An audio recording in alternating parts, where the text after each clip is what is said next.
प्यारे दोस्तों, English acumen अपने आप में एक कंप्लीट बुक है। इस बुक के अंदर आप लोगों को ग्रामर, थियरी, सारी की सारी वोकैबुलरी और कॉम्प्रिहेंशन के अलग अलग वैरायटी के क्वेश्चंस देखने को मिलते हैं। इस बुक को बहुत पेशेंस से तैयार किया गया है। इस बुक के अंदर डिटेल्स दी गई हैं हर एक ग्रामर के टॉपिक की।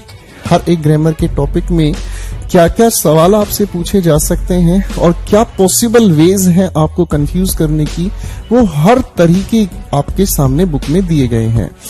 आप लोगों को वोकैबुलरी याद करने में जो परेशानियां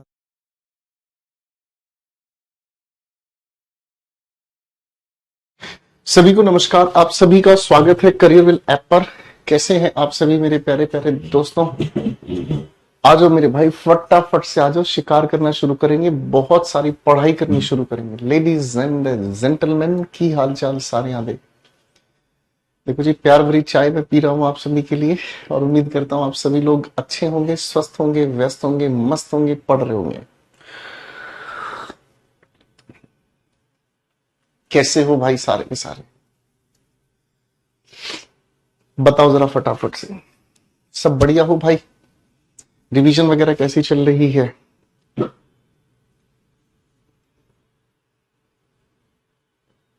आप में से कितने स्टूडेंट्स ऐसे हैं जिन्होंने पिछली क्लास को रिवाइज किया है और अच्छे से अपने सारे कंटेंट को प्रैक्टिस भी करना शुरू किया है? सच सच बताओ।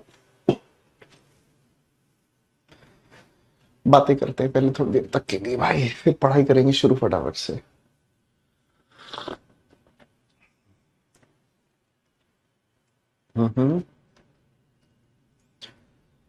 क्लास छूट गई है तो ऐसी डर की कोई बात नहीं होती बेटा। सैटरडे संडे मिलते ही अपनी रिवीजन लगा दिया करो।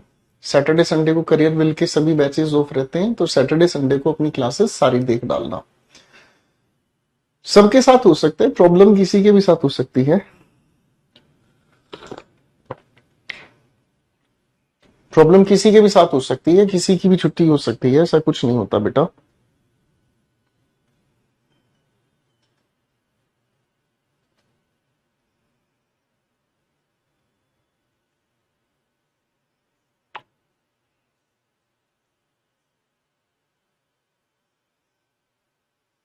चलो बच्चों, क्लास बिल्कुल ठीक चल रही है। तो टेंस के क्वेश्चंस बनाकर देखे भाई सभी के सभी बच्चों ने। टेंस के क्वेश्चंस बना के देख लिए हैं? कोई दिक्कत तो नहीं आ रही है बच्चों? ठीक है। अगर किसी भाई को कोई दिक्कत आ रही है तो कोई दिक्कत नहीं है, इंस्टाग्राम पर आप मुझे फॉलो करें और इंस्टाग्राम पर अपनी दिक्कतों का समाधान करा लें। ठीक है, कोई ऐसी दिक्कत नहीं है। लेकिन डाउट भेजने से पहले एक बार ये जरूर कर लिया करें कि अपने नोट्स अच्छे से पढ़ लें, क्योंकि ऐसा ना, नोट्स अच्छे से नहीं पढ़ोगे और फिर वो चीज डाउट में है तो वो चीज फिर बोगस हो जाती है। ठीक है। अब जैसे एक बच्चे ने डाउट के नाम पर मुझसे पूछा है, एक बच्चे ने डाउट के नाम पर मुझसे पूछा है कि सर ये क्वेश्चन नंबर जो 6 है, उस बच्चे का डाउट है ये भाई, डाउट है नहीं, ये बेसिकली ओवर कॉन्शियस होने की वजह से कुछ बच्चे डाउट पैदा कर रहे हैं। ओवर कॉन्शियस होने की वजह से कुछ बच्चे पैदा कर रहे हैं डाउट्स को।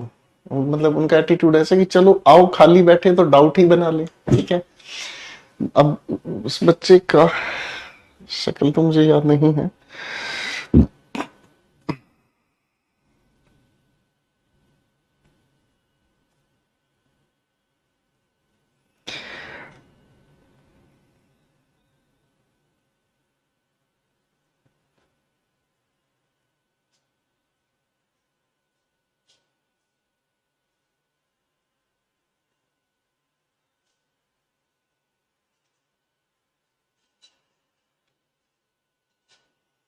पता नहीं।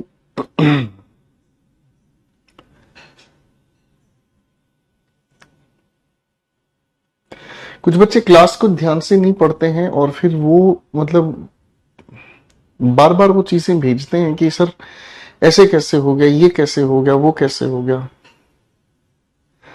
अब नाम तो क्या ही लूं किसी भाई का। ठीक है। तो पेशेंस रखने की आदत नहीं है बच्चों में। पेशेंस रखें तो बहुत कुछ सिखाया भी जाए, समझाया भी जाए, वक्त भी आए, समझने में भी आएगा।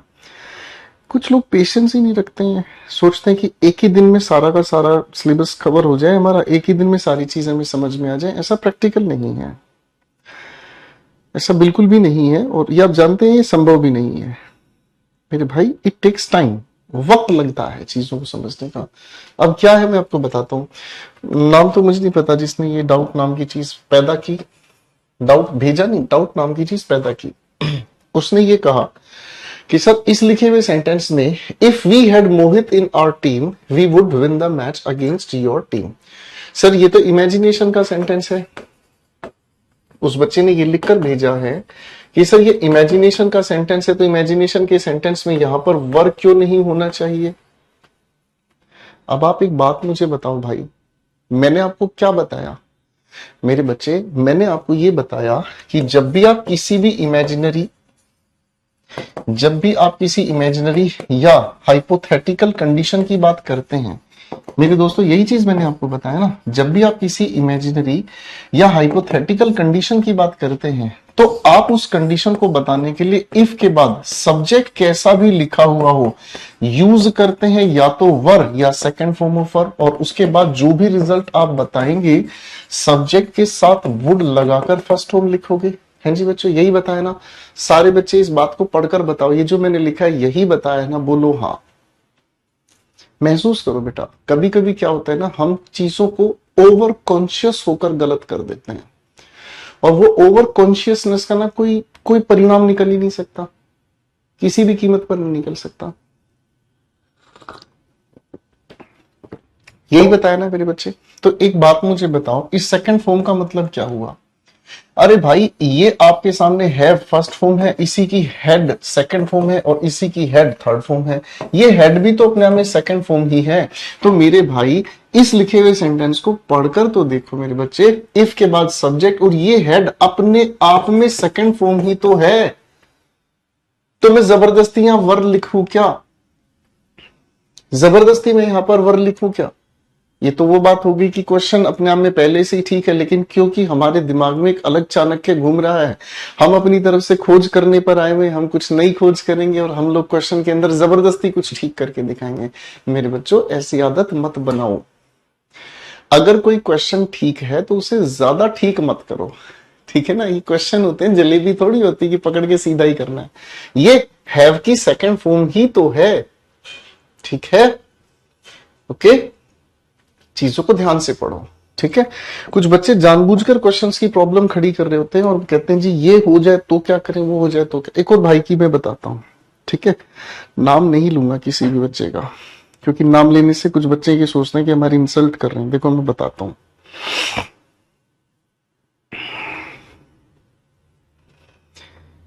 कहां गया भाई मैंने ये सवाल लिखा आपके लिए, स्नेहा वेस्ट, ठीक है जी। उसके बाद मैंने लिखा आपके सामने ब्लैंक, और उसके बाद मैंने लिखा क्वालिफाई दिस एग्जाम, ठीक है भाई।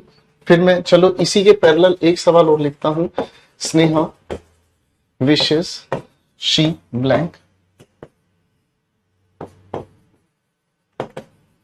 Qualify this exam. चलो इसी के पैरेलल एक और चीज समझाना चाहता हूं, ठीक है ना। समझाने की बात यह है, मैंने कहा it is time Sneha blank qualify this exam. इसी के लिए मेरे बच्चों एक सवाल और मैं आपके लिए लिख रहा हूं, इट इज टाइम ब्लैंक, मैंने आपके सामने लिखा क्वालिफाई दिस एग्जाम। देखो मेरे बच्चों, इस बातचीत को कोई अदरवाइज नहीं लेगा, ठीक है ना। मैं जो आपको समझा रहा हूं, मैं ये देख रहा हूं कि बहुत सारे बच्चे क्वेश्चंस गलत पढ़ने का एटीट्यूड डेवलप कर रहे हैं, और इस गलत क्वेश्चन पढ़ने का जो एटीट्यूड है ना, ये उनको लगता है कि उनके लिए सही है, और मैं ऐसी चीजों पर ध्यान नहीं देता, अवॉइड करता हूं, तो उन्हें लगता है जी हमारे डाउट का जवाब नहीं देते।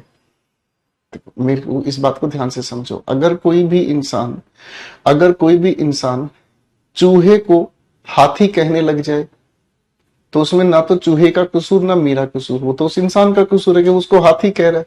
अब ऐसी सिचुएशन पे वो हाथी की जिद बना ले तो मैं उसको क्या कहूंगा?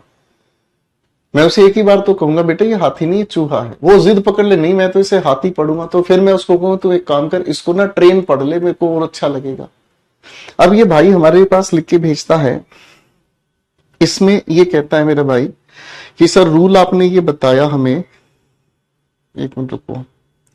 इस भाई ने लिखा है, I am requesting you to see the top question in the image attached, that is question Neha wished, उसके बाद qualify, there is no subject after wished, so is it correct to fill the blank with past perfect.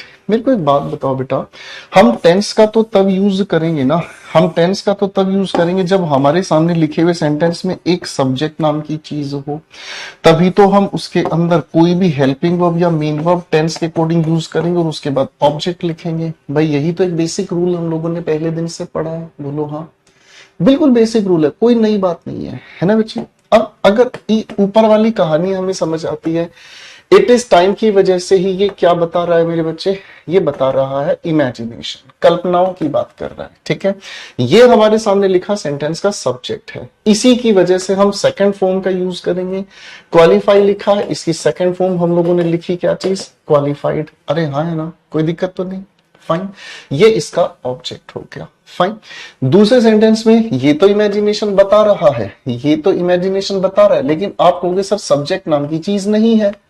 अरे subject नाम की चीज नहीं है तो हमने इसी लिखी वर्ब के साथ टू लगाकर फर्स्ट फॉर्म को जोड़ दिया। बताया बेटा मैंने ये चीज आप लोगों को, हाँ है ना, बताया, बिल्कुल क्लियर बताया। तीसरे सेंटेंस की बात करें, स्नेहा विशेष, बिल्कुल इमेजिनेशन की बात होगी। ये लिखा हमारे सामने सब्जेक्ट है, तो सब्जेक्ट की वजह से इमेजिनेशन के लिए हमने सेकंड फॉर्म का यूज कर डाला, कोई दिक्कत तो नहीं। अब भाई इस लिखे हुए सेंटेंस में भी तो यही बीमारी है, जब इसके पास सब्जेक्ट नाम की चीज नहीं लिखी हुई तो आप टू क्वालिफाई को ही तो लिखोगे बेटा, हाँ या ना, यही तो लिखोगे ना बेटा। अब ये भाई जी हमें ये कह रहे हैं, there is no subject after wished, wished के बाद कोई सब्जेक्ट नहीं है। फिर ये भाई जी पूछ रहे हैं, so is it correct to fill the blank with past perfect, यानी कि क्या मैं यहां पर हेड क्वालिफाइड लिख सकता हूं? ये इस भाई का सवाल है, क्या मैं यहां हेड क्वालिफाइड लिख सकता हूं? एक बार मेरे दोस्त अपने आप से ये सवाल पूछो, आपने लिख भी दिया है, Sneha wished had qualified this exam, is it a correct sentence? मेरे बच्चे मैं आपसे एक चीज पूछना चाहता हूं, ऐसा क्यों, ऐसा क्यों कि चूहे को जानबूझकर हाथी पढ़ा जा रहा है? और मैं आपको बार बार ये चीज कह रहा हूं बेटा वो चूहा है, नहीं आप जिद पकड़ रहे, नहीं सर वो हाथी है, फिर मैं आपको क्या जवाब दूं? मैं कहूं नहीं हाथी नहीं बेटा, लाल किला है, झंडा फहरा लो इस पर। और बेटे ये डाउट नहीं होते, ये होते हैं जानबूझकर गलत करने का एटीट्यूड डेवलप करना, ठीक है बच्चे, मेरी बात का बिल्कुल बुरा नहीं मानना है, इस बात को सुधारो। क्वेश्चन गलत पढ़ोगे तो आप गलती करोगे। अगर आप अपने घर से गाड़ी लेकर श्रीलंका की तरफ जा रहे हो और सोचो कि जी मैं कश्मीर पहुंच जाऊं, तो ना तो श्रीलंका का कसूर, ना कश्मीर का कसूर, ना गाड़ी का कसूर, कसूर आपकी एटीट्यूड का है। आपने क्वेश्चन को गलत पढ़ लिया तो उसमें एटीट्यूड आपका गलत है, ठीक है बेटा, फाइन। सही डायरेक्शन में पढ़ना है, सही तरह से क्वेश्चन को पढ़ना है, दैट्स इट मेरे बेटे। यहां जब सब्जेक्ट है ही नहीं, बिना सब्जेक्ट के तो हेल्पिंग वर्ब और मेन वर्ब का कोई लेना देना ही नहीं है, बात इजी है, तो इसमें सोचने की जरूरत नहीं थी, ठीक है बच्चे। क्वेश्चन को जानबूझ के गलत बनाओ मत, फाइन। आपने बहुत सारी ऐसी चीजें भेजी हैं जिसको देखकर मुझे ये लगता है कि आपको थोड़ा सा सब्र करना चाहिए, पेशेंस रखना चाहिए, ठीक है बेटा। तो मेरी बात का बिल्कुल बुरा नहीं मानने का मेरा लाडला, ठीक है, फाइन। और कोशिश करनी है बेटा, आपका कोई भी कॉन्सेप्ट नहीं छूटेगा, हर एक कॉन्सेप्ट क्लियर होगा, हर चीज बहुत अच्छे से क्लियर होगी। लेकिन मेरे बच्चों सवाल इस बात का, पेशेंस आप कितनी रखते हैं, ठीक है, समझ आ गया बेटा। बहुत बार ऐसा होता है कि हम चीजों को गलत पढ़ने का एटीट्यूड डेवलप कर लेते हैं, ठीक है। तो चलिए खैर ये तो एक छोटी सी बात थी, मुझे लगा कि ये आप सभी की गलती ना हो जाए, इसलिए मैंने आपको सुधारने के लिए ये बात कही है। इसमें कोई बच्चा अपनी इंसल्ट फील ना करे, ठीक है बच्चों, तो आइए आप सभी का एक बार फिर से स्वागत है, आपका सभी का दिल से स्वागत करते हैं करियरवेल ऐप पर और कहानी मोहब्बत भरी आगे लेकर चलते हैं। मेरे बच्चों, अपने टेंसेस के सारे क्वेश्चंस बनाने की कोशिश करना है, ठीक है। जो क्वेश्चंस आपसे बन जाए वेल एंड गुड, नहीं बन पा रहे कोई दिक्कत नहीं है, आप मुझे मैसेज भेजें। लेकिन पहली कंडीशन, अगर अपने नोट्स को रिवाइज करोगे एक भी डाउट नहीं बचेगा, इस बात का मैं वायदा करता हूं, ठीक है।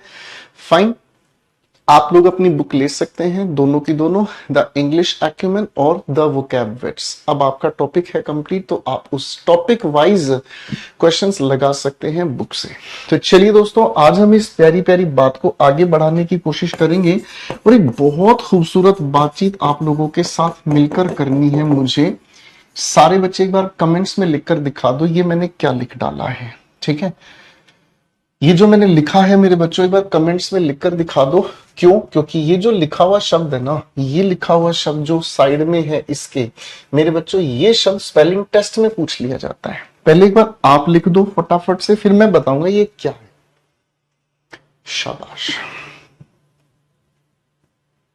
ये बच्चा कह रहा है थैंक यू सर, इतने प्यार से चीजों को आसान बनाने के लिए। नहीं नहीं, चीजें आसान आप ही बनाओगे, मैं तो आपके लिए मेहनत कर सकता हूं, ठीक है।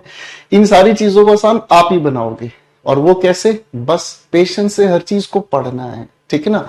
बड़े सरल तरीके से बहुत ध्यान से हर चीज को रिवाइज करना है। मैं तो इतना सही कहूंगा मेरे बच्चे, आपके लिए सारी चीजें आसान हो जाएंगी, कोई चीज मुश्किल नहीं रहेगी, इस बात का वायदा है। हाँ जी बाबू जी। मॉडल एक्सिलरी बोलते कैसे, मेरे साथ बोलने की कोशिश करेंगे। मॉडल एक्सिलरी, एक्सिलरी, ठीक है। अब इसको पढ़ने का काम करते हैं मेरे बच्चों, एक्सिलरी, ठीक है। चलो अब देखो देखो होता क्या है model axillary. Model axillary basically helping verb होती हैं, helping verbs which represent the mood of the speaker। मेरे बच्चों, एक डेफिनेशन लिखी है मैंने आप सभी के सामने, इस डेफिनेशन को बड़े प्यार से पढ़कर देखेंगे। मॉडल एक्सिलरीज क्या होती हैं भाई? Model auxiliaries basically helping verb होती हैं, और कौन सी हेल्पिंग वर्ब? जो रिप्रेजेंट करती हैं। रिप्रेजेंट का मतलब होता है प्रदर्शित करती हैं। क्या कहोगे मेरे बच्चों? प्रदर्शित करती हैं। किस चीज को प्रदर्शित करती हैं? मूड ऑफ द स्पीकर को, ठीक है ना। अब सवाल ये उठता है जी, ये mood off the speaker, mood क्या होता है? दिमाग में सवाल उठ गया। मूड को ही हम एक और नाम से जानते हैं बच्चों, एटीट्यूड। मूड को ही हम एक और नाम से जानते हैं, एटीट्यूड। अब अगर एटीट्यूड कहा जाए तो क्या होता है? चलो एक दूसरी बात करते हैं, एक दूसरी बात करते हैं। मेरे को एक बात, चाय पियोगे? बताओ, चाय पियोगे? चाय थोड़ी गर्म हो जाएगी, काम करते हैं कोल्ड कॉफी मंगा दूं? कोल्ड कॉफी पियोगे? है कोल्ड कॉफी पियोगे? अच्छा, कोल्ड कॉफी अकेली क्या करी, कोल्ड कॉफी के साथ फ्रेंच फ्राइज मंगा दूं? फ्रेंच फ्राइज, यम यम। है जी। अब हो क्या रहा है, ध्यान से समझना, हो क्या रहा है। मैंने कहा चाय पियोगे, तो कुछ बच्चे कह रहे थे नहीं सर, नहीं सर। कुछ लोग हाँ कह रहे थे, कुछ लोग तो चाय के ऐसे दीवाने हैं, हाँ ही कहेंगे, कभी भी पूछ लो। कुछ लोग मना कर रहे हैं, है ना। जैसे मैंने कहा कॉफी पियोगे, वो मना करने वालों के दिल में चल यार कॉफी तो कोल्ड है तो पी ही लेंगे, कोल्ड कॉफी पी लेंगे सर। मैंने जैसे कहा फ्रेंच फ्राइज भी मंगवा दूं, फिर तो भाई साहब बेताब हो गए, कह रहे गुरुजी आन दो, हो रही है पढ़ाई, आग लगा दो पढ़ाई को, हमें फटाफट से कोल्ड कॉफी फ्रेंच फ्राइज खानी। क्या हो गया? मूड बदल गया। अब अगर मैं आपको कहूं 200-500 रुपए भी मंगवाता हूं, मैं अगर आपको कहूं 200-500 रुपए भी कोल्ड कॉफी और फ्रेंच फ्राइज मंगाता हूं, तो क्या होगा? है सर कैसी बात कर रहे हो, है हम ना पी रहे कोल्ड कॉफी, कैसी बात कर रहे, क्या कह रहे तुम? यही होगा, है ना। क्या होगा? मूड एकदम से बदल गया। क्या हुआ? मूड को ही हम क्या कहते हैं? एटीट्यूड। क्या कहते हैं बच्चों? एटीट्यूड। और एटीट्यूड का मतलब समझना है तो क्या कहेंगे? Point of view at a point of time. क्या कहेंगे बच्चों? Point of view at a point of time. इसका मतलब क्या समझ में आया? किसी भी इंसान का किसी समय के एक पॉइंट पर क्या व्यवहार है, उस चीज को बताने वाला, उस चीज को बताने वाला हेल्पिंग वर्ब मॉडल एक्सिलरी कहलाती है। मूड से ही मॉडल शब्द बना है, ठीक है, मूड से ही मॉडल शब्द बना है, यानी कि मूड को बताने वाली हेल्पिंग वर्ब। ठीक है बच्चे, क्लियर है? हाँ है ना? चलो, इस बात को हमने यहां पर समझा कि मूड को ही हम एटीट्यूड कहते हैं, है ना? और एटीट्यूड किसी भी वक्त बदल सकता है, किसी पॉइंट ऑफ व्यू के अनुसार बदल सकता है। ठीक है बच्चे, है ना? चलिए, अब यहां से एक बात आती है हमारे सामने, और वो क्या है? सर ये हेल्पिंग वर्ब आपने लिखा, जरा इस पर भी रोशनी डाल दो मेरे बच्चों। हेल्पिंग वर्ब जो मूड को रिप्रेजेंट करती हैं, इनको हम दो हिस्सों में बांटेंगे। एक जिसे हम कहते हैं प्योर मॉडल एक्सिलरी, मेरे बच्चों एम ए का मतलब समझेंगे मॉडल एक्सिलरी, और दूसरे का नाम बाद में बताऊंगा, पहले प्योर की लिस्ट बना देता हूं आप सभी के सामने, एक बार फटाफट से पढ़कर देखो जरा। मे, दूसरा might, can, could, will, would, shall, should, have to, had to।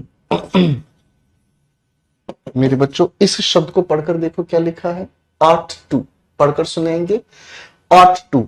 इसको अक्सर लोग गलत पढ़ते हैं, कहते हैं out to, नहीं नहीं नहीं नहीं, इसे ठीक पढ़ना है ought to। ठीक है, और एक हो गया हमारा शब्द कौन सा, must। कुल मिलाकर ये संख्या में 12 हुए, और इन 12 के 12 शब्दों को हम किस नाम से जानते हैं भाई? Pure model auxiliaries. किस नाम से जानते हैं मेरे बच्चों? Pure model auxiliaries. तो भाई दूसरे परिवार का नाम क्या है, उसको भी देख लो भाई। दूसरे परिवार का नाम है डिफेक्टिव। क्या नाम दिया भाई मैंने? डिफेक्टिव, या फिर इसी को हम कहते हैं क्या? Semi model axillary. क्या कहते हैं बच्चे? Semi model axillary. ठीक है, एक हिस्से में आ गई हेल्पिंग वर्ब कौन सी, जिन्हें आप प्योर मॉडल एक्सिलरी कहते हैं, यानी कि जो शुद्ध हैं। कैसे हैं अभी बताऊंगा थोड़ी देर बाद।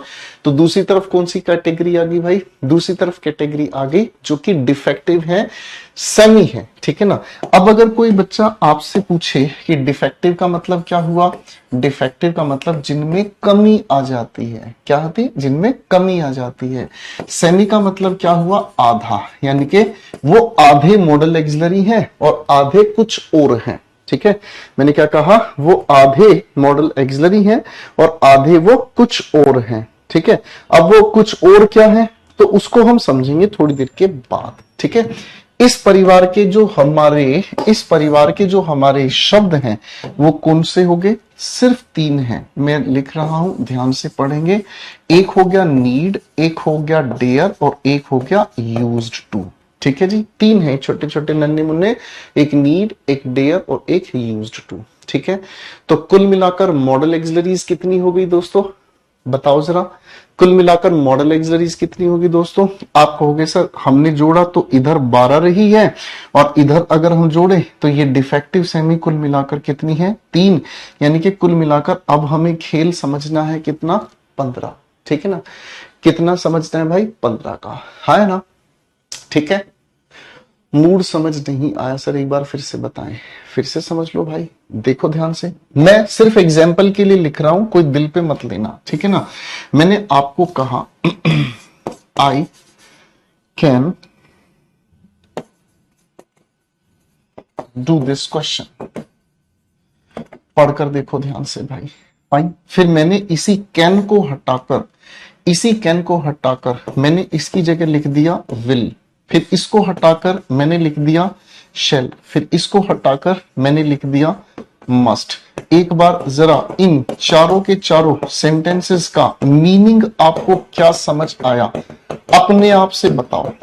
आपको खुद ब खुद समझ में आएगा कि ये जो लिखी हुई हेल्पिंग वर्ब्स है ना, ये जो लिखे हुए मॉडल एक्सिलरीज हैं, किस तरीके से मूड को रिप्रेजेंट करेंगी। चल भाई, एक बार चारों सेंटेंसेस की अपने हिसाब से हिंदी बताओ। बिल्कुल मत सोचना कि कोई चीज सही होगी या गलत होगी। ठीक है सर, आप बहुत प्यारे हो, थैंक यू मेरे बच्चे। मेरे भाई फटाफट से इन चारों को बताओ।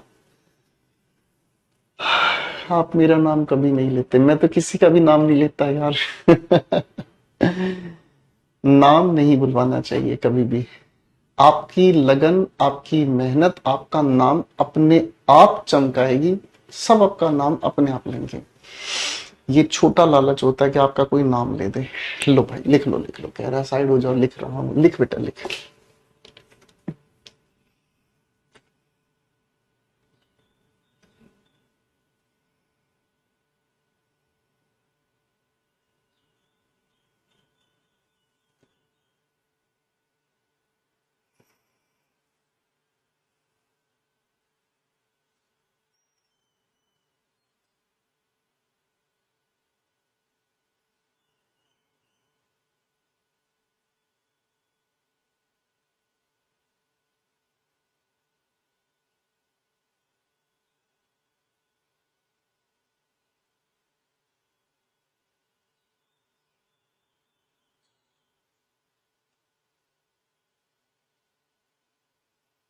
शाबाश,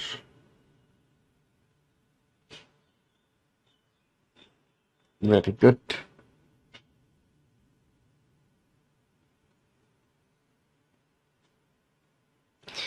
आओ मेरे बच्चों, चारों सेंटेंसेस को जब आपने समझने का काम किया तो इनका ना एक मीनिंग बनता है, ठीक है ना।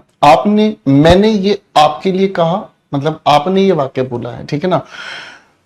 पहले वाक्य में आपने कहा I can do this question, तो इस कैन की वजह से मुझे ऐसा महसूस हो रहा है कि आप इस सवाल को करने के योग्य हैं। यही बताना चाह रहे हैं जी, मैं इस सवाल को कर सकता हूं, मेरे अंदर ये योग्यता है। यानी कि इस पहले सेंटेंस से मुझे समझ में आया आप क्या बता रहे हो, योग्यता बता रहे हो। दूसरे सेंटेंस में आई के साथ विल लिखा हुआ मैंने देखा, दूसरे सेंटेंस में आई के साथ मैंने विल लिखा हुआ देखा, तो आई के साथ विल लिखा हुआ देखा तो ये फिक्स्ड परिवार से है भाई। फिक्स्ड परिवार का मतलब क्या हुआ, इसे देखकर मुझे समझ में आ रहा है कि ये अपने आप में डिटर्मिनेशन बता रहा है, मेरा निश्चय है सर मैं ऐसा सवाल कर दूंगा, ये मेरा दृढ़ निश्चय है, ठीक है ना। ये मेरा दृढ़ निश्चय, मैं कर सकता हूं सवाल, बिल्कुल कर दूंगा, देखो भी करता हूं, ठीक है ना। ऐसे ही मैंने शेल कह दिया तो आपने कहा रे सर ये तो इसका नॉट फिक्स्ड बिहेवियर है, यानी कि ये इसकी इंटेंशन है, मैं अगर कहूं तो ओपिनियन है। क्या है भाई, ये इसकी ओपिनियन है ना, विचार है, कर दे ठीक, ना कर दे छोड़ भी दे। आई के साथ शेल का यूज। जैसे ही मैंने कहा आई मस्ट, मैंने कहा जैसे ही आई मस्ट, तो आप कहोगे अरे सर ये तो उस इंसान के लिए ज्यादा जरूरी है ना। तो ये आपने क्या कह दिया, ये उस इंसान के लिए ज्यादा जरूरी है। अब एक बात सोचने की है मेरे बच्चों, इन सारे के सारे वाक्यों में आई डू दिस क्वेश्चन सभी में सेम है ना।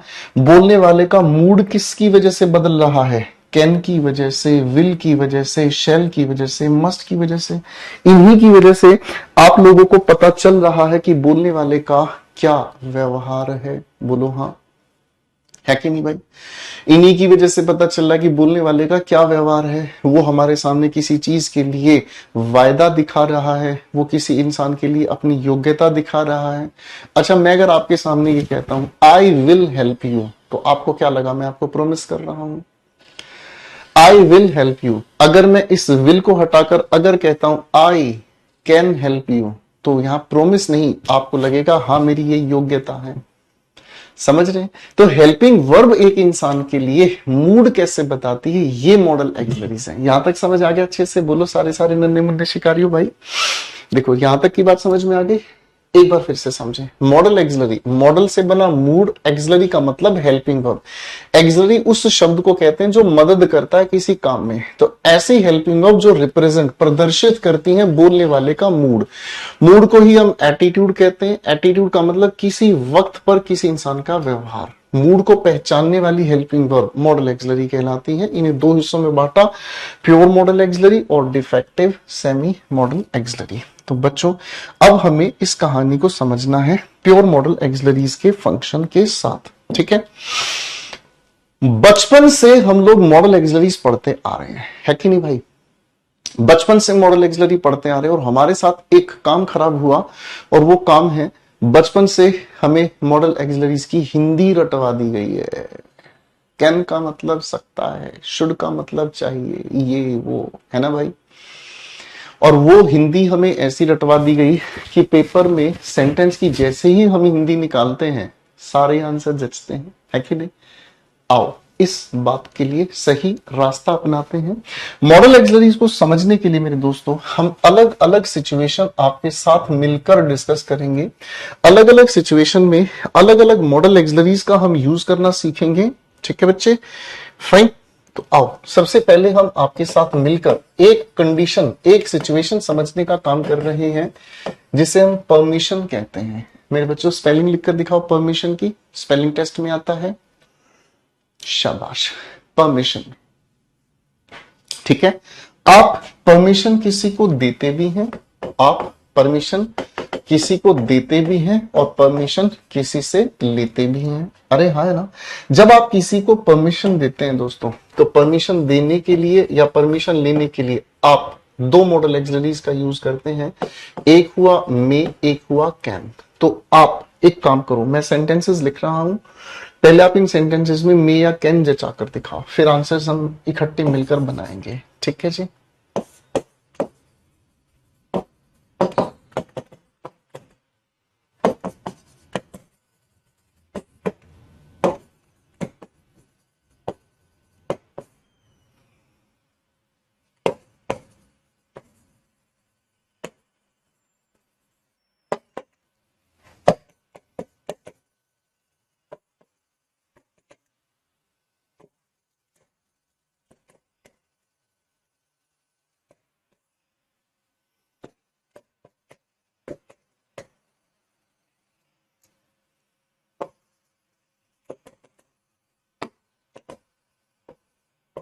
लाइसेंस लिखा है बेटा।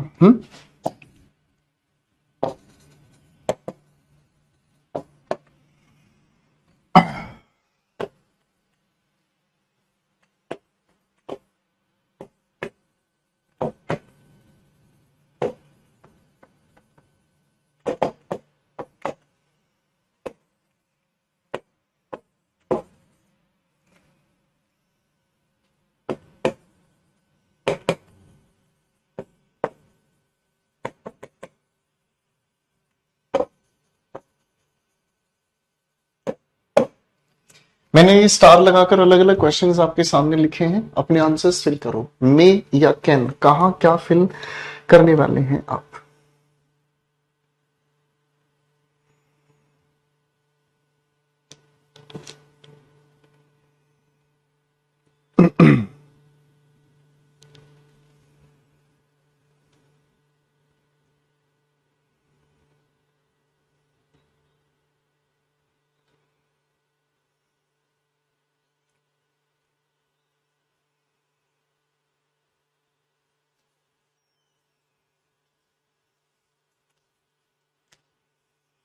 बताओ बेटा।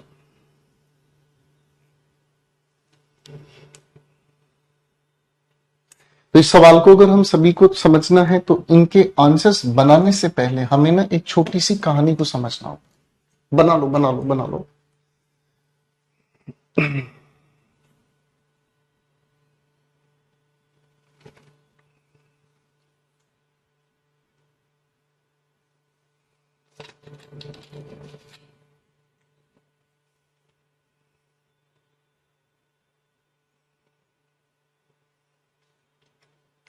शाबाश।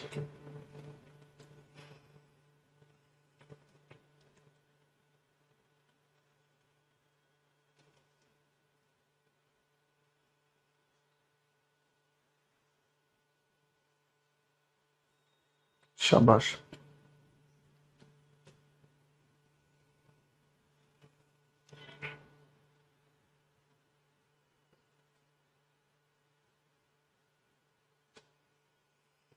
चलो बच्चों, अब देखो इन सभी को समझने की कोशिश करते हैं। देखो, फर्क होता है जब आप किसी को परमिशन देते हो या परमिशन लेते हो। अब परमिशन देने या लेने में क्या फर्क है? हम मे का तब यूज करते हैं जब हम किसी इंसान के साथ अपना व्यवहार रखते हैं फॉर्मल फॉर्मल परमिशन मांगते हैं या परमिशन देते हैं। और कैन हम यूज करते हैं जब हम किसी इंसान के साथ इनफॉर्मल परमिशन लेने या देने का काम करते हैं। भाई, फॉर्मल होने का मतलब क्या हुआ? जिसमें रिस्पेक्ट मेंटेन की जाए। क्या मेंटेन की जाए बच्चों? रिस्पेक्ट मेंटेन की जाए। और इस रिस्पेक्ट को मेंटेन करने के लिए एक कोड ऑफ कंडक्ट होता है, यानी कि एक व्यवहार करने का तरीका होता है। जैसे जब से क्लास शुरू हुई है तब से मैं आप सभी को आप कह रहा हूं।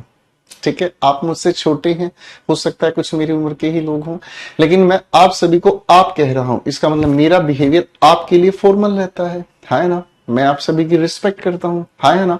ठीक है। लेकिन अगर हम इनफॉर्मल की बात करें तो इनफॉर्मल का मतलब होता है जब व्यवहार कैसा हो? दोस्ती भरा, फ्रेंडली हो, बिना किसी नियम के अगर हम चलें तो उसे हम कहते हैं कैजुअल। क्या कहते हैं भाई? कैजुअल।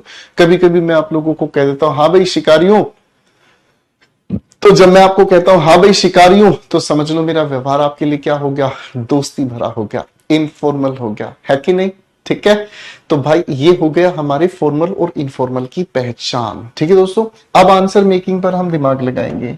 पहला सवाल हमारे सामने लिखा है क्या? Blank I come in sir. हमें कैसे पता चला कि यहाँ पर फॉर्मल बिहेवियर है? किसकी वजह से पता चला? सर की वजह से, है ना? हम जब किसी को सर बोलते हैं तो उसको रिस्पेक्ट देने का काम करते हैं, उसके लिए कोड ऑफ कंडक्ट हो गया, है ना? फॉर्मल होने का मतलब क्या हुआ? भाई हम सेंटेंस में सर लिखा हुआ देख सकते हैं, मैडम लिखा हुआ देख सकते हैं, मास्टर लिखा हुआ देख सकते हैं, योर ऑनर लिखा हुआ देख सकते हैं। कभी कभी हम किसी के नाम के साथ मिस्टर, मिसेस, मिस ऐसे भी शब्द लिखे हुए देख सकते हैं, या फिर किसी इंसान का सरनेम। सरनेम क्या होता है? लास्ट नेम, जब आप अपने नाम के साथ लगाते हैं। जैसे गोपाल वर्मा, तो वर्मा क्या है? मेरा सरनेम है। गुप्ता सरनेम है। जरा आपने अपने सरनेम लिखकर दिखाओ क्या होते हैं, लिखो। आप अपने नाम के बाद जो लगाते हैं वो सरनेम क्या है? आपके सरनेम क्या है? वर्मा हो सकता है, शर्मा हो सकता है। लो जी, लिखने शुरू कर दी। गुलाटी, सिन्हा, तायल, गोदारा, गोदारा, देखो जी सारे लिख रहे हैं। Sharma, very good. कुमार, ये सब सरनेम है जो आपके नाम के बाद आप लगाते हैं, ठीक है ना? Like it, thank you so much बच्चों। फाइन, तो इसकी वजह से हमने पता चला कि ये फॉर्मल व्यवहार है। हमने क्या कहा? मे आई कम इन सर? यस। अब एक बात मुझे बताओ, अगर कोई फॉर्मल होकर मुझसे परमिशन मांग रहा है, अगर कोई फॉर्मल होकर परमिशन मुझे मांग रहा है, तो मेरा जवाब देने का तरीका क्या होगा? फॉर्मल ही तो होगा, हाँ है ना? दूसरे तरीके से समझते हैं, दूसरे तरीके से समझते हैं। आप जब भी किसी रेस्टोरेंट में जाओगे, आप जब भी किसी रेस्टोरेंट में जाओगे, तो रेस्टोरेंट में जाकर जैसे आप किसी सीट पर बैठोगे, आपके पास तुरंत वेटर आएगा, हाँ है ना? जैसे आपके पास वेटर आएगा, आपसे पूछेगा मे आई हैव योर ऑर्डर, यही तो पूछेगा, क्योंकि ये उसका क्या है? कोड ऑफ कंडक्ट है। ये उसका क्या है? आचार व्यवहार करने का एक तरीका है। आते ही आपसे मे आई हैव योर ऑर्डर, यही पूछेगा, है ना? आप क्या कहोगे? चल भाग, ऐसे बोलोगे? अरे भाई, वो फॉर्मल होकर पेश आ रहा है, वो आपको इज्जत दे रहा है, तो आपका भी तो फर्ज है, आप इज्जत से ही पेश आएंगे। ये तो जिस तरह से कोई पेश आएगा, वैसे ही तरह से पेश आने का व्यवहार बनेगा, हाँ है ना? तो भाई फॉर्मल होकर परमिशन मांगी, फॉर्मल होकर ही जवाब हमने दिया यू में। बहुत सारे बच्चों ने इसका आंसर कैन बता दिया था, है जी? तो लुट गए, हाँ लुट गए, ठीक है? संभल के चला करो शिकारियों, ठीक है? संभल के चला करो बेटा। फॉर्मल परमिशन लेना तो जवाब भी फॉर्मल में ही मिलना है। करण, किसी भी इंसान का नाम लेना दोस्ती भरा व्यवहार होता है। Blank, I use your books, तो आपने क्या कहा? Can I use your books? No you can not. जैसा परमिशन पूछने का तरीका, वैसा ही आंसर। मिस्टर शर्मा, मिस्टर लगाना फॉर्मल है, शर्मा सरनेम है। फॉर्मल होने की वजह से ही हम लोगों ने क्या लिखा भाई? May we check your driving licence? Sure you may, ठीक है बेटा, है ना? आगे blank, I have your attention. आपने ये लाइन कहीं ना कहीं सुनी है, सुनी है? आपने लाइन कहीं ना कहीं सुनी है, कहा? याद करके बताओ। बिल्कुल जी, railway station, airport, metro station, कभी भी अनाउंसमेंट करने से पहले ये फॉर्मेलिटी की जाती है, क्या? मे आई हैव योर अटेंशन, है कि नहीं? ठीक है। राजी, you blank collect your documents. किसी इंसान का नाम लेना इनफॉर्मल व्यवहार होता है, क्या कहेंगे? You can collect your documents, ठीक है भाई? ओके जी,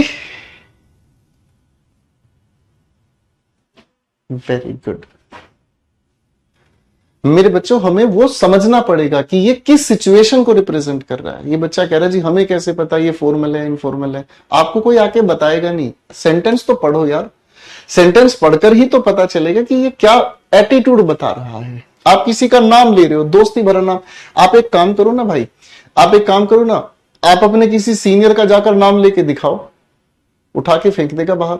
आप उसके सामने सर लगाओगे, मैडम लगाओगे, मिस्टर लगाओगे, है कि नहीं भाई?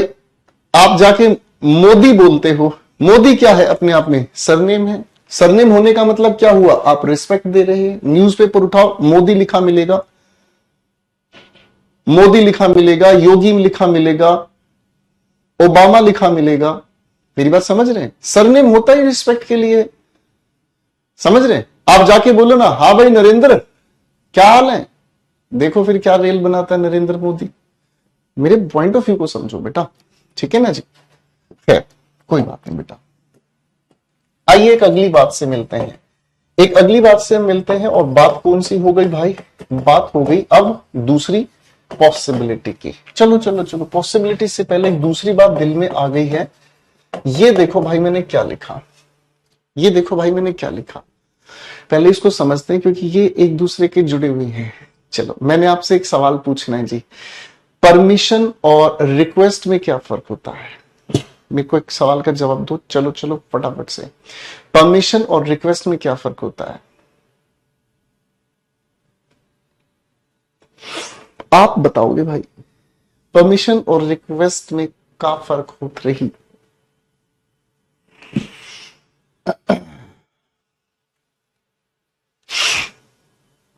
एक सिचुएशन क्रिएट करते हैं, सिचुएशन क्रिएट करते हैं।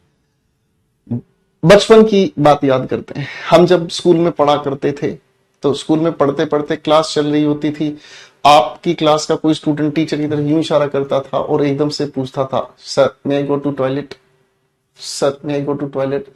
टीचर सीरियस पढ़ा रहा होता था, कहता बैठ जाओ पढ़ाएंगे, स्टूडेंट बैठ जाता था, है ना। थोड़ी देर बाद फिर वो उठ के कहता था, sir may I go to toilet, may I go to toilet. Teacher फिर गुस्से में आता, बैठ जाओ बदतमीज कहीं का, फिर आप बैठ जाते, है ना। ठीक है, फाइन। अब भाई थोड़ी देर और बीतने के बाद जब आपके अंदर क्रांति बढ़ रही है, वो जलजला बढ़ रहा है, तूफान आने वाला है, तब आप क्या करते थे? परमिशन मांगते थे। फिर तो भाई आप आड़े टेढ़े खड़े करते, गुरु जी जाने तो, नहीं तो समंदर फट जाएगा, यही होता था भाई। अब परमिशन नहीं, रिक्वेस्ट करते थे। तो रिक्वेस्ट के अंदर एक बात जुड़ती है, और रिक्वेस्ट के अंदर वो क्या प्यारी सी बात है भाई, रिक्वेस्ट अपने आप में पोलाइट होती है, विनम्र होती है, इसी को हम हम्बल भी कह देते हैं। और इसके अंदर क्या चीज जुड़ जाती है? बोलने वाले इंसान की गरज, कंसर्न को हम गरज कहते हैं, चिंता। बोलने वाला इंसान गरज दिखाता है कि जाने दो, बहुत दिक्कत हो रही है, आया ना।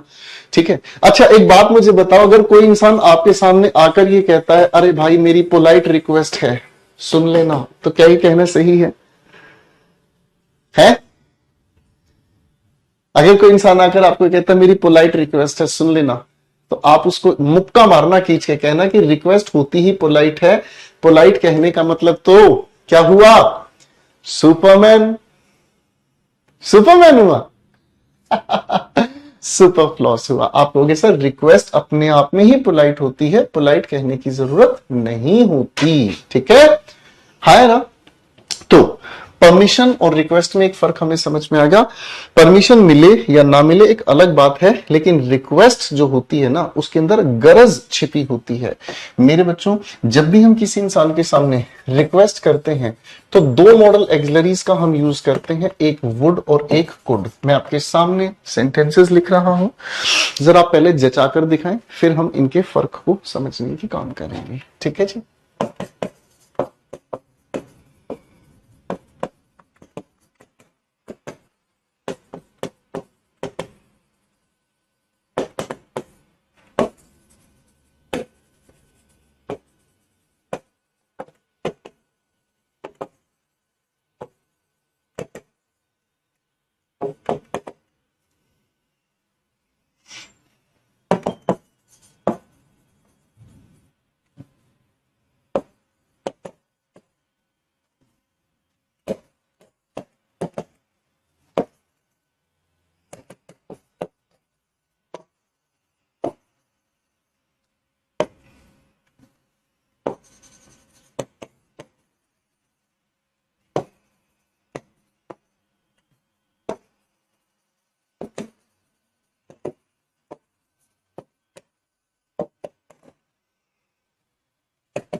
लो भाई, कुछ क्वेश्चंस आपके सामने हैं, दिमाग लगा लो।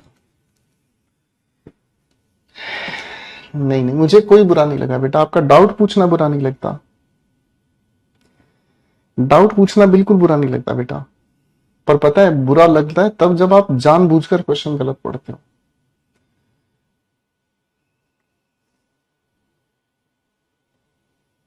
बिल्कुल चिंता ना करो बेटा, बहुत प्यार से हर चीज को क्लियर करते चलेंगे।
शाबाश। देखो बेटा, इन दोनों में फर्क समझते हैं।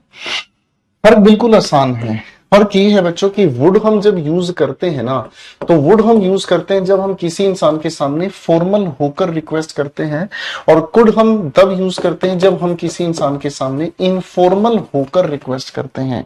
यानी कि जहां रिस्पेक्ट दिखाकर किसी को रिक्वेस्ट करनी हो, ठीक है ना, तब आप क्या करेंगे, वुड का यूज करेंगे। जैसे घर पर मेहमान आए, तो आप उसको रिक्वेस्ट करते हैं, would you like to have something. यही तो, मैं आपके घर पर चाय पीने आऊं तो आप मुझसे यही तो पूछोगे, would you like to have some tea. यही तो पूछोगे, फॉर्मल होकर ही तो पूछोगे। ऐसा तो नहीं पूछोगे, और भाई गोपाल चाय पियोगा, जा बना ले, किचन में रखी है पतीली, जा बना ले। बस गजब बेइज्जती है भाई, है ना। तो आप क्या फॉर्मल होकर पेश आएंगे, है ना। दोस्तों के साथ आप कैसे पेश आएंगे, अगर आपको जरूरत है, could you please land me your bike. Request तो करोगे informal, could you please land me your bike, मुझे तुम्हारी बाइक की जरूरत है, दिखा सकते हो। पॉइंट को समझना। The old man said to the policeman, कोई बुजुर्ग पुलिसमैन से बात करेगा, हमें पता है फॉर्मल होकर ही वो रिक्वेस्ट करेगा, would you help me in this inquiry. ठीक है, सामने से जवाब आया, ऑफ कोर्स आई। एक बात सोचने की कोशिश करो दोस्तों, मैंने आपको थोड़ी देर पहले एक सिचुएशन में डाला, बचपन की घटना आपको बताई। स्कूल में आप पढ़ते थे, टीचर पढ़ा रहा होता था। बचपन में आप पढ़ रहे थे, स्कूल में टीचर पढ़ा रहा था, कोई बच्चा खड़ा होकर कहता था मैं गो टू टॉयलेट, टीचर ने बैठा दिया। फिर से मैं गो टू टॉयलेट, बैठा दिया। मैं गो टू टॉयलेट, बहुत जोर से, अरे गुरुजी मैं गो टू टॉयलेट। अब ऐसी सिचुएशन में मे का काम नहीं चल पाएगा, तो आप वो बच्चे को क्या कहना, would you please allow me go out, यही कहोगे, would you please allow me, request करोगे, है ना। तो एक बात बताओ, टीचर उस रिक्वेस्ट का जवाब रिक्वेस्ट में देगा? क्या आपका दोस्त आपके पास आया, could you please land me your bike, दोस्त ने आपको रिक्वेस्ट की, तो क्या आप रिक्वेस्ट का जवाब रिक्वेस्ट में दोगे या परमिशन दोगे? सोच कर देखना।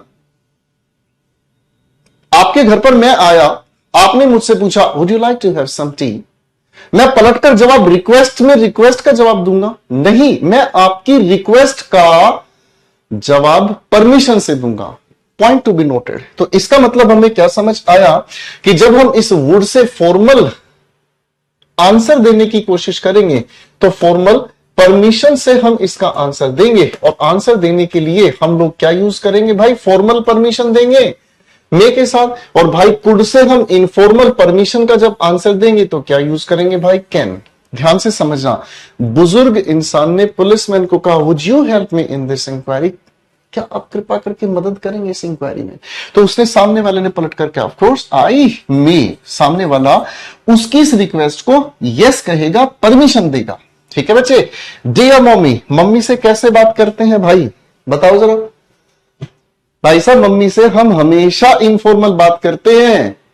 वो अलग बात है कि पापा, पापा पापा नहीं, बाप होता है, बाप से तो डर लगता है ना। पापा के साथ हम फॉर्मल होते हैं, मम्मी के साथ तो हम इनफॉर्मल होते हैं। मम्मी डार्लिंग है हमारी। मेरी वीडियो मम्मी को मत दिखा देना, पता चले मम्मी मुझे कूटने के लिए आ जाए, ठीक है ना। Mummy is darling, sweet and charming, ठीक है ना। तो मम्मी के लिए हम इनफॉर्मल रहते हैं। मम्मी से कहा dear mummy could you cook something for me, मम्मा ने कहा नो आई कैन नॉट, जा मुंह धो के आ। रौनक, किसी का नाम लेना फ्रेंडली एटीट्यूड है, इसी की वजह से हमने क्या कहा दोस्तों, गुड। ठीक है बच्चे, इसी की वजह से हमने क्या कहा भाई, गुड। बात समझ में आ गई है ना भाई।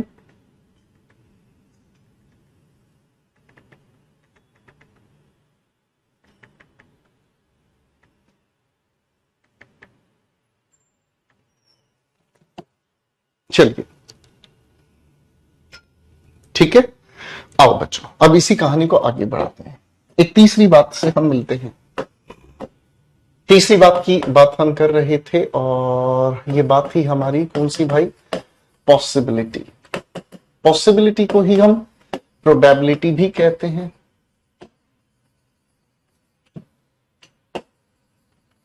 चलो बच्चों, एक बार मुझे ये बताओ प्रोबेबिलिटी का मतलब क्या होता है, बताओ मेरे बच्चों। पॉसिबिलिटी का या प्रोबेबिलिटी का मतलब बताओ।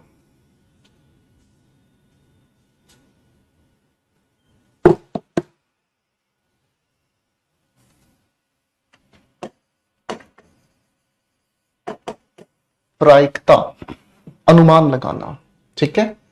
पॉसिबिलिटी अनुमान लगाना, प्रायिकता बताना। तो इसके लिए हम तीन मॉडल एक्सिलरीज का जिक्र करना सीखेंगे। एक होगा मे, एक होगा माइट और एक होगा कैन। तीनों में फर्क क्या है बच्चों? मैं आपके सामने पहले सेंटेंसेस लिखूंगा, सेंटेंसेस को ध्यान से पढ़ना, अपने आप से जचाना। एक बच्चा परेशान हो रहा है, कह रहा है कि सर पहले रूल बताया करो फिर क्वेश्चन दिया करो।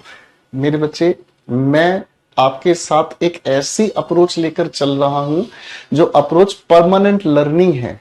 परमानेंट लर्निंग, इसको आप कभी नहीं भूल पाओगे। एक बात सोचना दोस्त, अगर मैं इस क्वेश्चन में पहले आपको ट्रिक बता दूं और फिर क्वेश्चन के लिए आपको कहूं कि आंसर भरो, तो उसमें फिर आपने एफर्ट्स लगाए नहीं। आपके मन में जो गलत फहमी रही, आपके मन में जो सवाल रहा, वो तो बाहर निकला ही नहीं।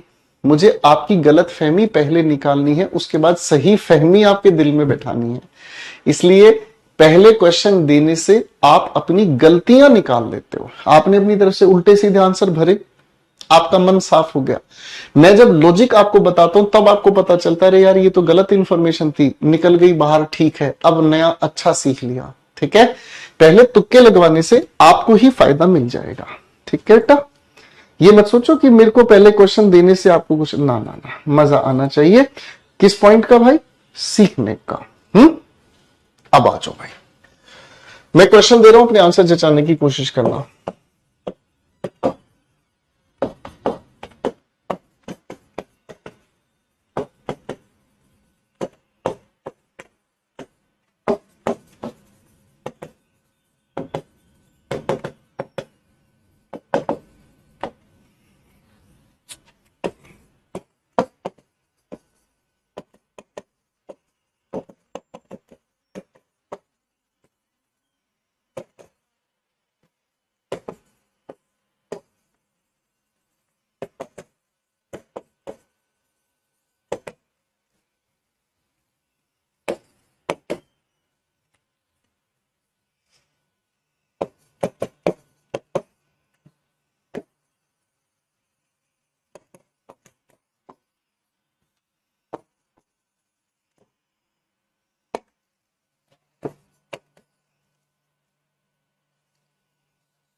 लो भाई, 8 क्वेश्चन दे दिए मैंने, अपनी तरफ से अपने आंसर्स बनाओ। 8 क्वेश्चंस दिए हैं बेटे आप लोगों को।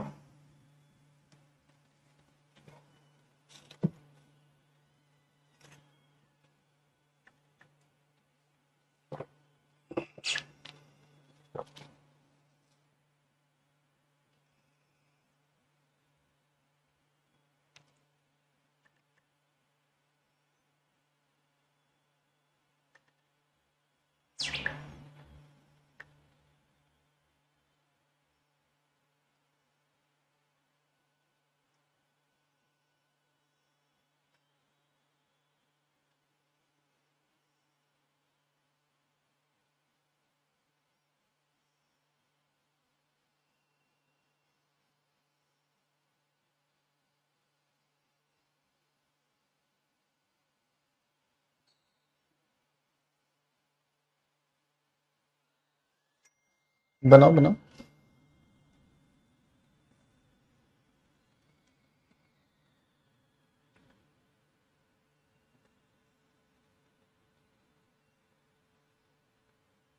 Very good.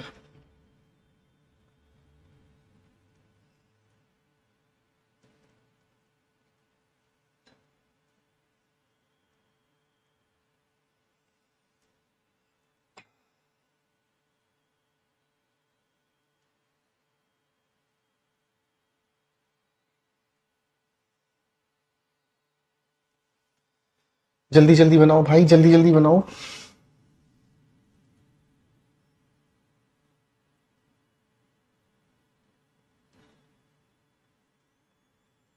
लगा ली बेटा तुक्के?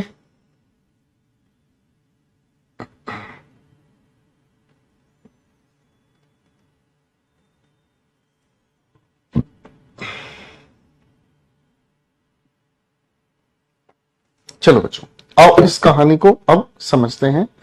यहां क्या हो सकता है, थोड़ा सा चीजों को समझने का काम करते हैं। देखो बच्चों, तीन मॉडल एक्सिलरीज लिखी हैं हमारे सामने, एक मे, एक माइट और एक कैन। ये पॉसिबिलिटी को बताते हैं, और पॉसिबिलिटी का मतलब होता है अनुमान लगाना, या फिर अगर हम कहें तो अनुमानित, या फिर अगर हम कहें तो प्रायिकता। ठीक है जी। अच्छा चलो, मैं एक छोटी सी बात करता हूं। आपकी क्लास चल रही है ना? मैं आपकी क्लास में पढ़ा रहा हूं। अब क्लास में पढ़ाते वक्त मैं ये कह सकता हूं कि अमिताभ बच्चन मुझसे मिलने आ सकते हैं। अगर मैं आपको ये कहूं कि अमिताभ बच्चन मुझसे मिलने आ सकते हैं, तो ये बात में मैंने एक अनुमान लगाया। भाई अब ठीक हो गया, जुल्फे संवार ली हमने। ठीक है। मैं अगर आपको ये कहूं कि भाई अमिताभ बच्चन मुझसे मिलने आ सकते हैं, आप क्या सोचेंगे? आप कहेंगे अरे गुरुजी बेइज्जती काहे कराना चाह रहे हो अपनी? कहा अमिताभ बच्चन है, कोई मतलब ही नहीं है, ये पॉसिबिलिटी है ही नहीं, इसकी कोई संभावना बनती नहीं। इसी की जगह अगर मैं आपको ये कहूं कि मुझसे मिलने राकेश यादव सर आ सकते हैं, तो आप क्या कहेंगे? आप कहेंगे हाँ बिल्कुल आ सकते हैं सर, आपके फ्रेंड हैं, बिल्कुल आ सकते हैं, पॉसिबिलिटी है, स्ट्रोंग पॉसिबिलिटी है। मे का हम तब यूज करते हैं जब हम बताना चाहते हैं किस चीज को मेरे बच्चों, स्ट्रोंग पॉसिबिलिटी को। अब आपके दिमाग में उठेगा स्ट्रोंग पॉसिबिलिटी का मतलब क्या हुआ, जिसके अंदर हमें रीजन दिया गया हो, रीजन टू बी श्योर, जहां हमारे पास एक ऐसा रीजन है, कारण है कि हाँ इसकी वजह से हम कह सकते हैं ऐसा होगा। राकेश यादव सर मेरे बहुत अच्छे फ्रेंड हैं, मुझसे मिलने आ सकते हैं क्लास में। ठीक है। लेकिन जैसे ही हम माइट की बात करते हैं, तो इसका मतलब हो गया वीक पॉसिबिलिटी। इसका मतलब हो गया क्या मेरे बच्चों? Absence of reason. मेरे पास कोई कारण नहीं है, मेरे पास कोई कारण नहीं, मैं फिर भी अपने आप अनुमान लगाए बैठा हूं।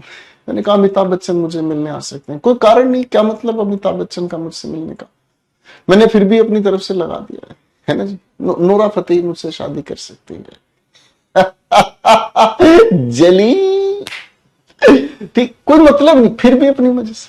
कैन एक ऐसी पॉसिबिलिटी बताता है जो हर किसी पर लागू होती है, जिसे हम कहते हैं यूनिवर्सली एप्लीकेबल, जो हर किसी पर लागू होती है। एक ऐसी पॉसिबिलिटी, एक ऐसा अनुमान जो हर किसी पर लागू होता है, किसी पर भी लागू कर लो। जैसे अगर मैं कहूं मैथमेटिक्स कोई भी सीख सकता है, किसी पर भी लागू कर लो, जो चाहे वो सीख सकता है, हर किसी पर लागू है। कोई भी मर सकता है, किसी किसी पर भी लागू करके देख लो।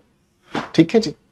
तो मेरे बच्चों, मैंने आपको लॉजिक समझा दिए हैं, मैं आपके सामने क्वेश्चन सोल्व करूंगा, ध्यान से देख लीजिएगा। She is good at spoken skills. अब ध्यान से देखना बेटा, अगर किसी को अच्छे से बोलना आता है, कारण हमारे पास है, इसी वजह से हमें लगता है ये एक स्ट्रॉन्ग पॉसिबिलिटी कि वो इंटरव्यू क्वालिफाई कर डाले।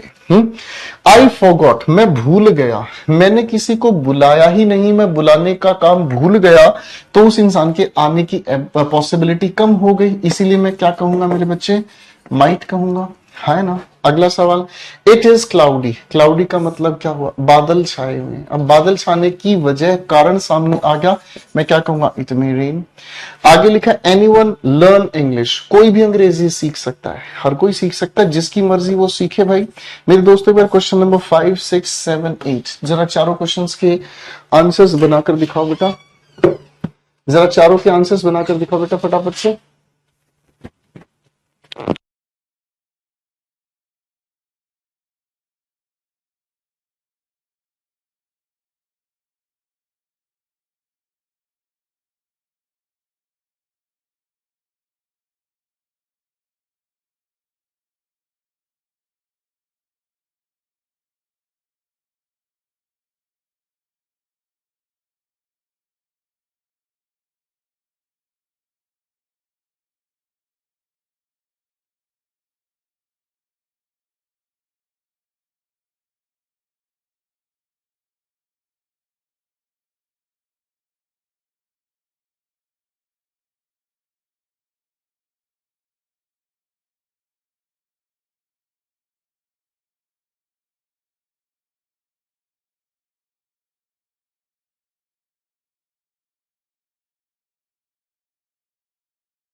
बिल्कुल ठीक। अब एक बार आंसर्स मैच कर लेते हैं।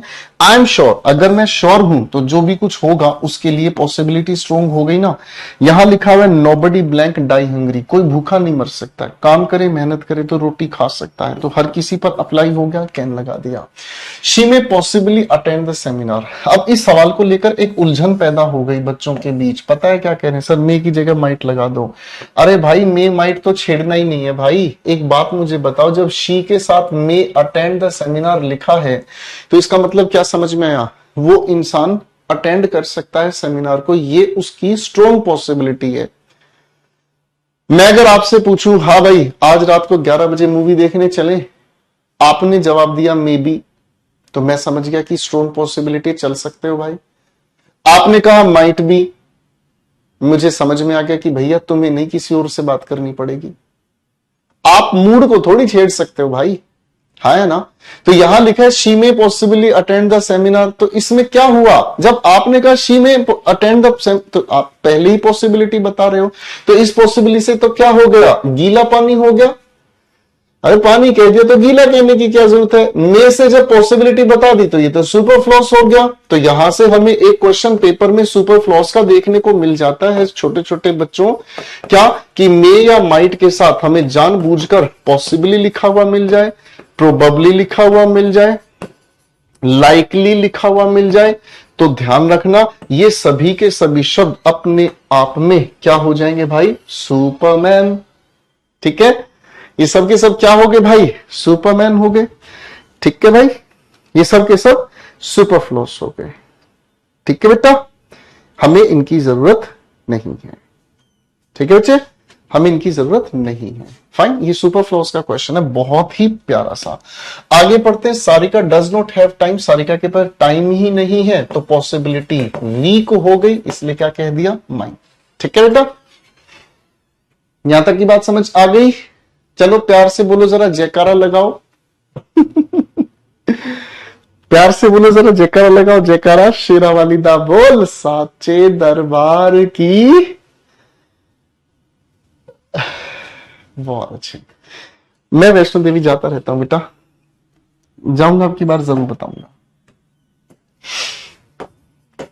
एक अगली कैटेगरी से मिलते हैं भाई, और इस कैटेगरी को हम कहते हैं, देखो ध्यान से, चलो लास्ट पॉइंट है आज का, इसको भी पढ़ेंगे हम। बताओ जरा ये क्या लिखा है? एबिलिटी। एबिलिटी का मतलब क्या होता है? एबिलिटी का मतलब होता है योग्यता। एबिलिटी का मतलब क्या होता है बेटा? योग्यता। अब सवाल ये उठता है योग्यता का मतलब क्या हुआ? योग्यता दो तरह की हो सकती है। योग्यता, एबिलिटी दो तरह की हो सकती है, मेंटल या फिर फिजिकल। समझो इस बात को ध्यान से भाई। मैं कहूं कि मेरा दोस्त 1 मिनट में 10 सवाल हल कर सकता है, मेंटल एबिलिटी है ना। अब अगर मैं यही कहूं कि मेरा दोस्त 10 घंटे तक गाड़ी चला सकता है, ये उसकी क्या है, शारीरिक योग्यता, फिजिकल एबिलिटी। ठीक है, एबिलिटी के दो रूप हो गए। ठीक है, एबिलिटी को बताने वाले प्यारे प्यारे शब्द कौन से हैं भाई, एक कैन है, एक कुड है। कभी कभी इसी के लिए हम इज एम आर या वॉज वर के साथ जोड़ देते हैं एबल टू, और उसके बाद लगा देते हैं क्या चीज, एबल टू के साथ हम जोड़ देते हैं फर्स्ट फॉर्म ऑफ वर्ब। ठीक है बच्चे, तो एक काम कर लेते हैं, पहले हम इन्हीं के कुछ छोटे छोटे सवाल लिखते हैं, आप फिर उनके आंसर्स बनाना। ठीक है बच्चे,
चल मेरे बच्चे फटाफट से अपने आंसर्स बनाने की कोशिश करो, तुक्के लगाओ, जो मन करे वो बनाओ। तिथो मेरा मन भरिया,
शाबाश।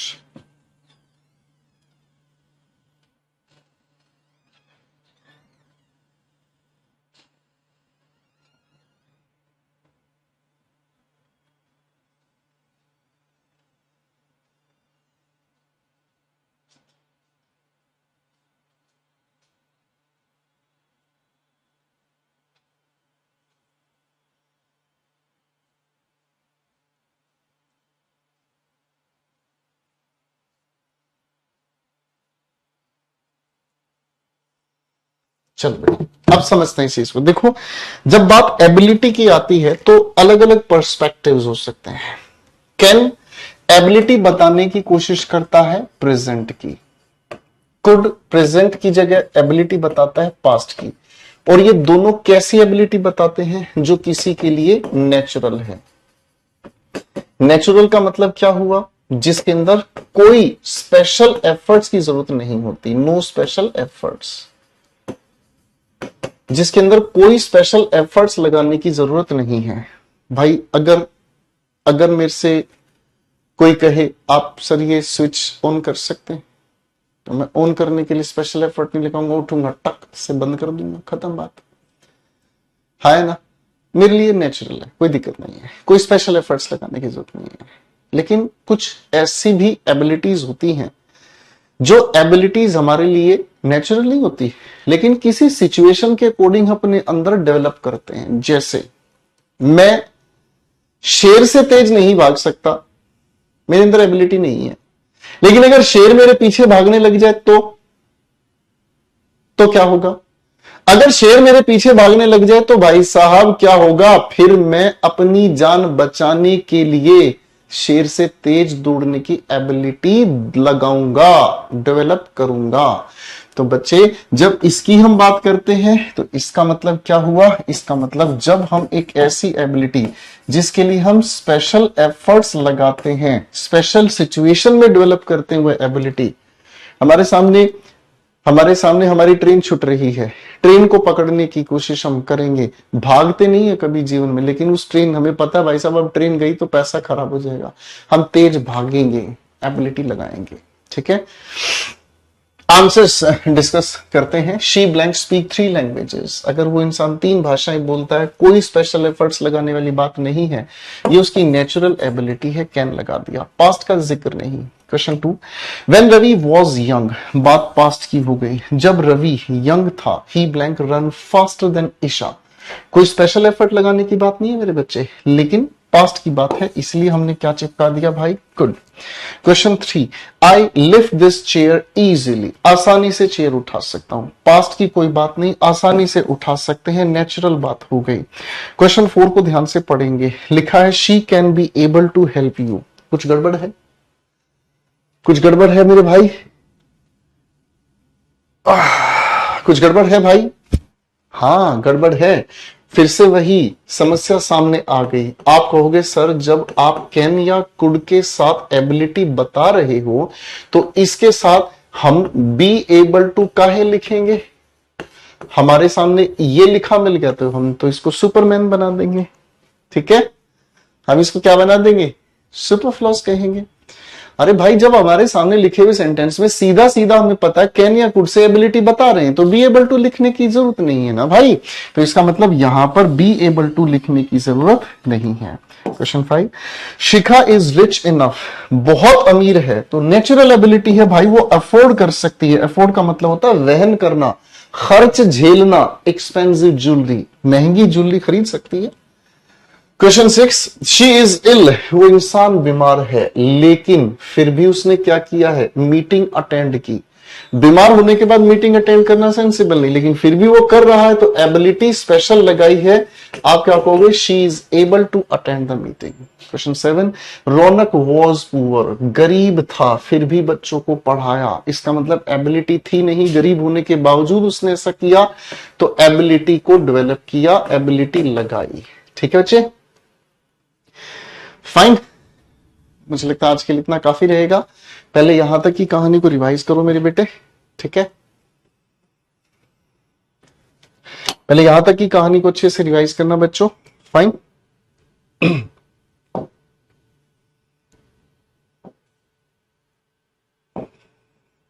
ठीक है बेटा, फाइन।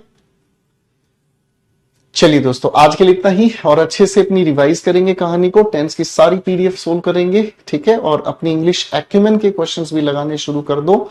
ठीक है दोस्तों, फिर मुलाकात करें।